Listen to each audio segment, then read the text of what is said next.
I was really attracted to, one, Tony's writing. He's an incredible writer, and I was really excited to work with him.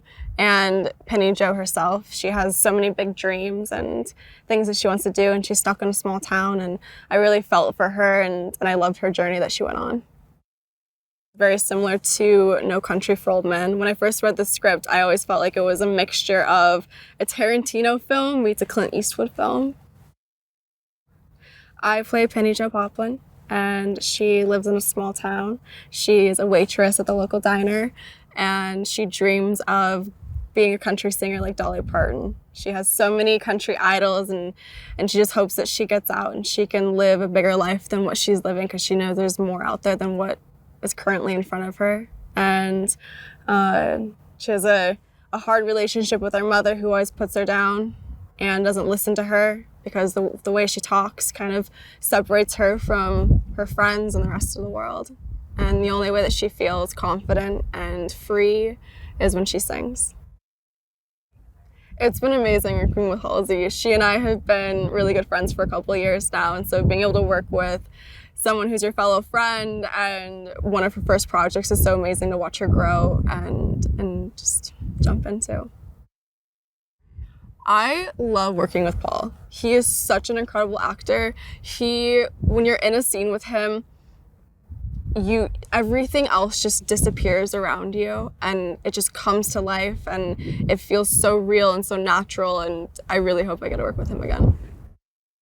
I am so happy I got to have a few more scenes with Eric in this movie, because I had a few scenes in Euphoria with him, and so being able to work with him, different kind of characters, was a lot of fun, and he's awesome. Working with Tony Tost is a dream. I am so happy that I'm getting to be involved in his first directorial debut. And so being able to be a part of this dream coming to life is always such an amazing feeling on our side too. And he has everything so precise, and he is so in love with these characters, and he's lived with them for so long. So he knows exactly what he wants, and it's amazing working with a director like that. This movie reminds me of a lot of movies I love, like Pulp Fiction or Fargo. And so when I read the screenplay, I thought, well, this is just like the next iteration of those types of movies that are equal parts gruesome and heartfelt, and have these kind of quirky, interesting, memorable ensemble casts that I would get to be a part of. It's a story of thematic elements ranging from the desire to not be alone, to the desire of having or understanding family, to the desire of wanting to make your dreams come true and maybe doing something really unethical to get your dreams and your desires met. It's really a film about thematic elements. I don't see it as a natural arc of story. It's all these multiple stories that are colliding and kind of equal parts serving one another and getting in each other's way, as we see throughout the messy interactions of all these characters. Lefty Ledbetter is a really sweet guy who has a lot to give and wants to give that to a woman or a family or something. But I think he's, like most people, probably a victim of social awkwardness, a victim of maybe not fitting in the era he was born, and sort of is destined to become this kind of sweet old man who's alone. On that journey, when I play him, he runs into Penny Jo Poplin, played by Sydney Sweeney, and thus sparks the real moment for him to actually have a chance at happiness and to advance beyond the cold, lonely confines of his life. I like all these actors, everything I've seen them in. Halsey, obviously, I hadn't seen in a film, but working with her has just been incredible. She's like, I think of Mary Steenburgen when she did Going South with Jack Nicholson.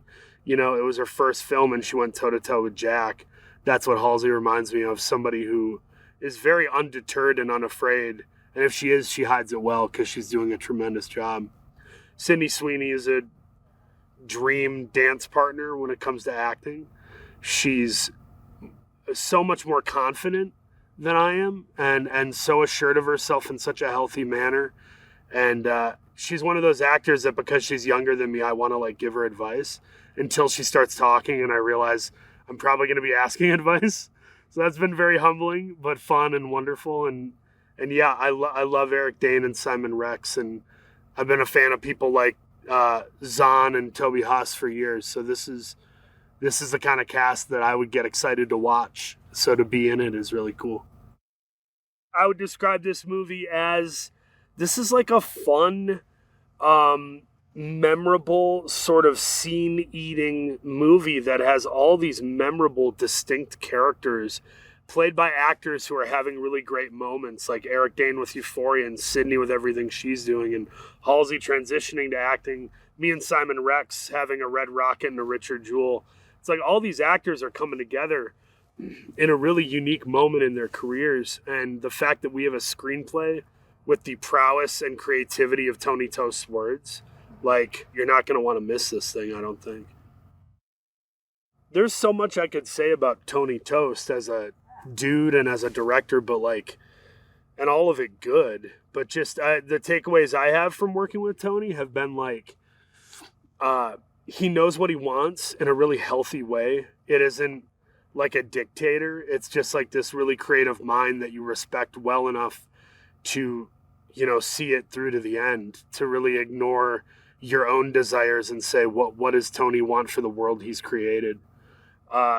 I compare Tony's directing style to the confidence I had working with Clint Eastwood, and how Eastwood just kind of has an easy way of going about it. There's no shouting. There's just a lot of like whispering and touches on the shoulder. Tony has a gentle approach the way Eastwood does, and Tony has the confidence and sense of fun that like Spike Lee and Craig Gillespie have. So, you know, for me, it's like a dream director who lets you do your thing and trusts you, but also knows exactly what they want, what they've preordained.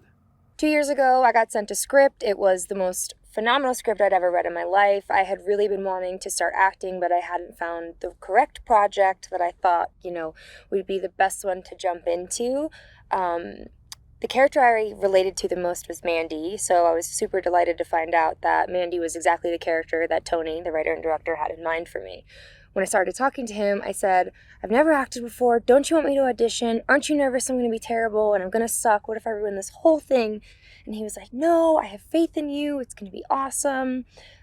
So I was the first actor attached to the movie. And I was so nervous and so excited to see how the cast is going to develop, who I was going to be acting with.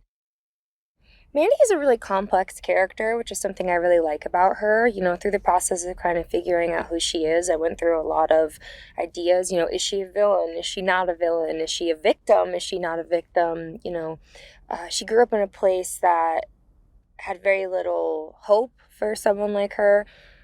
She lives under this protective mask. My son is 7 months old, and he's here on set with me. And so I learned how to connect with Mandy in a way that I didn't even think was possible when I had initially read the script. So it's very full circle.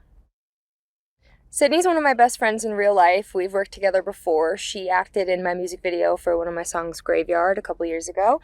That was the first time that we hung out. We found we were mutual fans of each other. She was a fan of my music. I was a fan of her work. It's really awesome to be friends with someone that you're a fan of, and it's even better to get to work with that person. She's so sweet. She's so professional. She was so awesome and gracious to me. I asked her a lot of questions about acting since this was my first movie, and she answered all of them and, you know, really helped me feel more calm. But also as a friend and as a fan, it was awesome to watch her in action and to be like, you know, this is why I love you. You're so good at this. And it was really cool to see and be a part of. Gavin is, first of all, just a star. He is like so intelligent and kind and wise and special, and I felt like I fell in love with him right away, which made it a lot easier for me as Mandy, to feel emotionally compelled towards Cal, because I was towards Gavin every single day. I remember in our first rehearsal, I said to him, I was like, listen, man, you're the pro. You've done this a million times. I've never done this before. I was like, and Cal is kind of, he's kind of got to be the strong one and the mature one, because Mandy's a little immature. And, I was like, that's kind of what it's like in real life. You're the boss and you have to show me what to do. Paul is incredible. He is so funny, so smart, so knowledgeable. He had so much to teach me, and he is so hilarious. Our babies hung out together on set, which was really cool. So now they're going to be friends for life. I would love the chance to work with him again, because I just think he's spectacularly talented and just like truly one of a kind. Tony's amazing. I literally can't imagine doing this without him. He's just like a true artist, a true visionary through and through. He is so talented. He's an amazing writer. The script was so dynamic, and it didn't really evolve that much from the very first time I read it, which is crazy because that means it was so good just from the beginning. He's very calm. He's very patient, very kind and compassionate and like supportive. It really felt like a team environment with him around, and he was very vocally affirming. You know what I mean? He made sure to tell you when you were doing a good job, which was really, really great. It's a Western, and it's a heist movie, and it's also a coming of age drama, and also a return home prodigal son story. There's comedy. It's so stylized. It is so there's such a commitment to it's like, I don't know, it's kind of sexy but also kind of dirty. It's just so many things all wrapped into one. It's an amalgamation of its influences. It's got a spectacular cast and a lot of people stepping into roles that are unlike anything that they've ever done before. And there's a big secret through the whole movie that you're in on when you're watching, which is super, super cool at the end. It's awesome. It's the best movie ever. What appealed to me the most was Tony's sensibility, his tone to the script. It brought back a lot of memories of films that I grew up with back in the 70s, and just had a nice Midwestern kind of grit to it, along with some danger. It just reminded me of the old school films like Badlands and Country for Old Men and films like that. So I play the character Ghost Eye, and Ghost Eye, what appealed to me was, he was kind of based on some of the heroes that I grew up with within my culture. Russell Means, Dennis Banks. He's the leader of a social movement called the Red Thunder Society, which basically is protecting his culture and pressing on social issues that are facing his people. So what appealed to me was, I based it on those heroes that I had growing up, which was, people of the American Indian movement. So it was a pleasure to see that Tony wrote about some of those heroes that I had. When I read it, I thought, wow, this is so poetic, this story. The dialogue was so poetic. Tony's such a terrific writer. I felt like, I really got the feeling that it was somewhat of a cross between True Romance and No Country for Old Men. And that's good company to be in. But the story was so compelling. So it wasn't a hard sell for me. I played Dylan McIntosh, and what appealed to me about Dylan is, at face value, he's the bad guy. But if you look a little deeper, he's not so much of a bad guy. I mean, he's a murderous scoundrel, but, he has some good qualities. I think he's a victim of circumstance and just desperate. Halsey's great.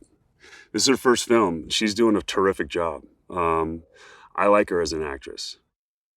Sydney and I are pretty tight, and she's just a super talented pro, super precocious.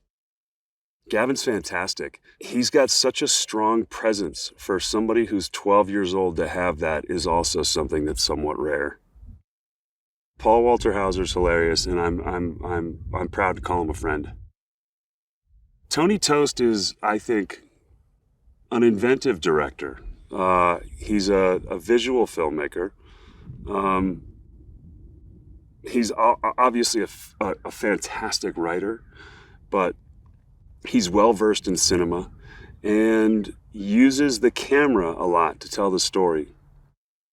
It's a bang-up heist flick that's a cross between True Romance and No Country for Old Men. And at the center of the project is an invaluable artifact that everybody wants, and people will do whatever they need to do to get it. Westerns are part of the DNA of Hollywood and cinema. And some of the greatest cinematic efforts were from the Western world. So Roy, I would actually like to say he fancies himself a modern day cowboy, but really he's not a cowboy. He's more of a city slicker who is in this Western world or this, South Dakota cowboy world. But really he's more of a businessman and a hustler. So I think he fancies himself more of a cowboy. He came from the big city and is living in this Western themed world in dealing with, artifacts. And he's really just trying to make a buck. So he thinks he's a cowboy more than he really is. And he dresses the part, but really he's not. He's a city guy. So that's kind of fun to play. It's about greed, money, the American dream, trying to make a buck, trying to, just sort of hustle. And I feel like everybody in this story is all trying to have their come up. And it's a matter of who's going to get it. Tony's very clear about what he wants, which is good. I like that when a director knows what they want and doesn't leave too much up to the actor. He does allow me to improv a little bit, but when I go too far off the script, he'll steer me back to where it needs to be. It's a badass movie, kind of like a modern Cowboys and Indians, but not really. But in that world, look at the outfits, the cast. From Sydney Sweeney to Paul Hauser to Eric Dane. Just an amazing cast. And the world, look, for me as a movie fan, I want to be transported to another world for 2 hours or 90 minutes or however long whatever movie length it is. And that's what this movie feels like to me, even in reading it. You're transported to this South Dakota world filled with the Lakota tribe and these shady characters in town. And it's like a fun, badass movie that it's going to have a kick-ass soundtrack and look beautiful. And it's the kind of movie that I know I'd want to watch. Whenever you work on a film, it's kind of like summer camp. I always say it's like you basically go to camp with everyone for a month. You form these really deep bonds, and then it's over. So it's always sort of a bittersweet thing because you know that it's a finite amount of time you have with everybody. But in the past, for me, working on films, I've formed some amazing friendships and relationships. So every time it's a different learning experience, getting to work with cool, different, new people. And so far, my experience on this one has been that it's a very nice, tight run ship with really cool people. What really appealed to me about the script was, the native aspect, the traditions, returning those relics, those artifacts to the native people, in a respectful manner, but also highlighting that, there's always a balance, an angel and demon on each side, the good and the bad. So I play Hank Spears in this film, and what really appealed to me about Hank was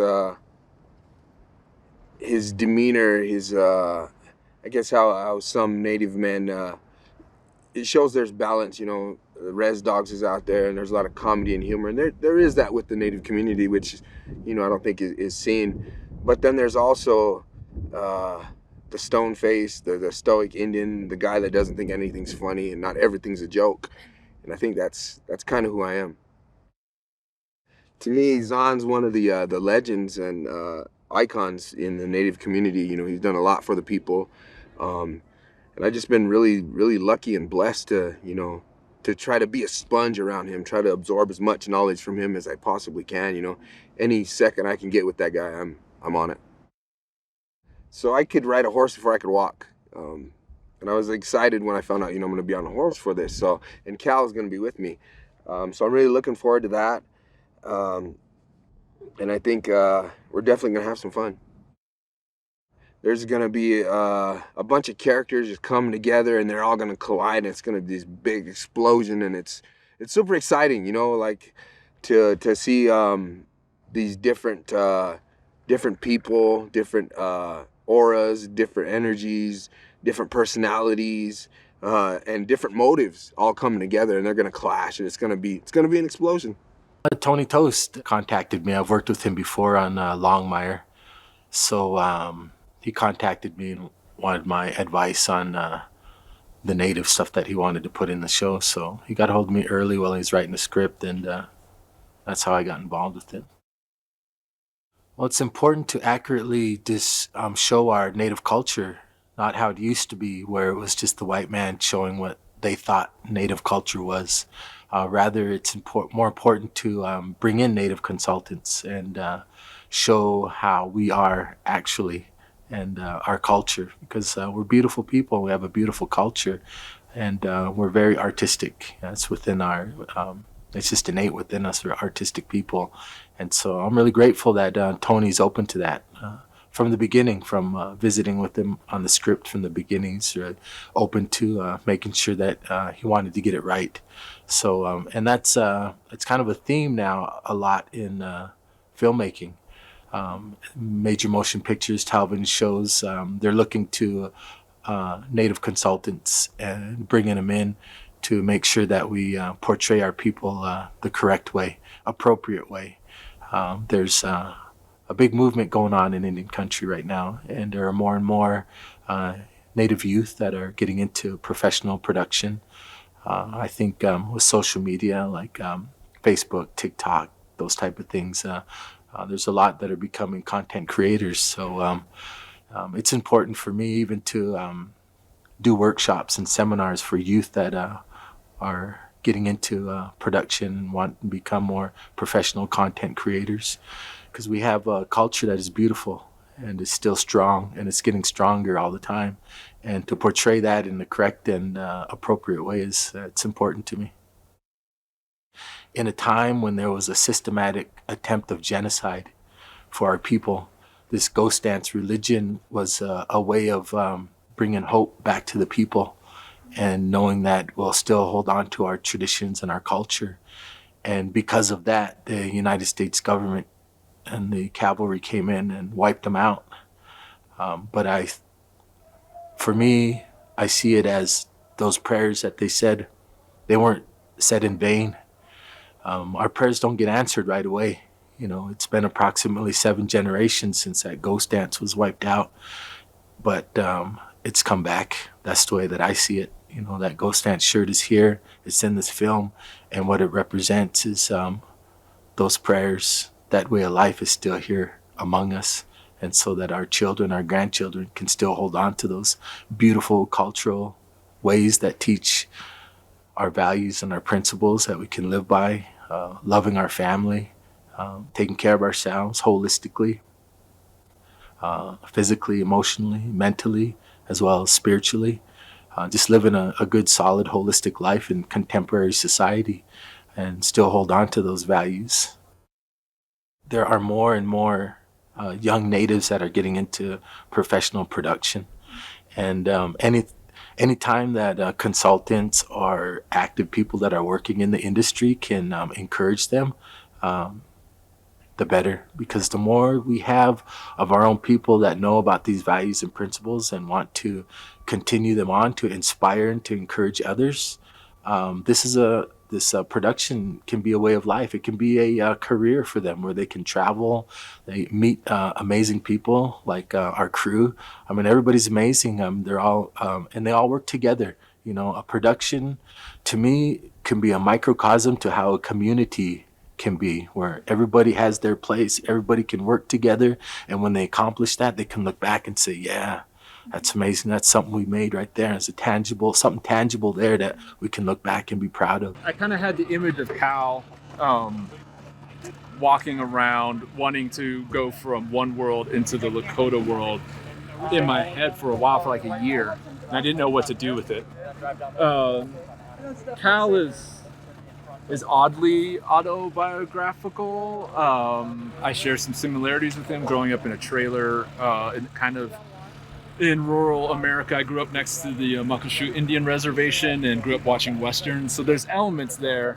And so it kind of started in that place and trying to figure out a story for him and wanting to kind of, I don't know, look at the Western and the heritage of the American West. So I kind of wanted to do a Western where we gradually realize that the white dudes aren't necessarily the star of the show.